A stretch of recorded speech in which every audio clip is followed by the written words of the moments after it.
Ene mikawa no gukaya marakaya thutha wa guthie na mbere na gutara hathara amwe ao magicungiririo kuhinga biacara eno kaimana kurumirira mawatho maria mikawa eno yagathikirwo ni thirikari thutha wa bururi kugomerwo ni king'uki gia COVID-19 mweri-ini wa gatatu mwaka wa 2020. Gitumi giki nikio gicungiriirie ngwataniro ya ene mikawa hamwe na anyiti itemi ruhonge-ini rwa ugendi kugia na mucemanio wa hamwe kuria mahinyiriirie kuga riu ni mekung'athiria mawatho maya kuona ni mahinyiririkite kwa ihinda iraya hatari na umithio wa gukuria biacara eno. We are experiencing or having a feeling that then there is so much focus, negative focus on the tourism industry. It appears the policy makers and the people making some of these decisions are not consulting or are not in sync with the role and the significant impact of this industry to the economy. Makiaria mari kaunti-ini ya Mombasa ni mokiriire thirikari na kiria maugite ni muthutukanitie na njira nene kuona riu ndirarumbuia mateta mao uria kwagiriire. And therefore we are wondering what is the rationale,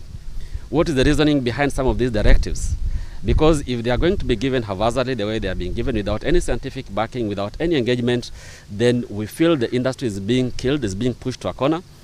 and we are left with no other option. Probably we also need to rethink a defiance move, because we cannot watch ourselves and an industry dying just like that.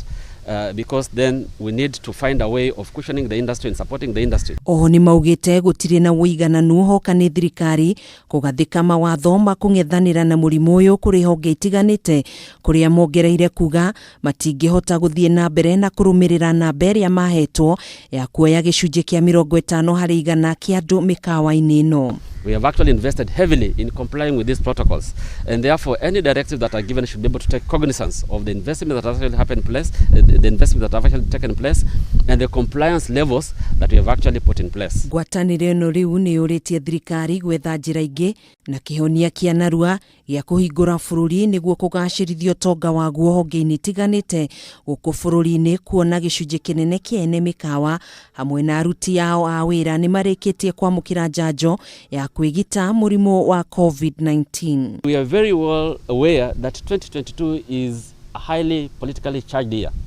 and therefore if we don't make any savings now, we actually don't know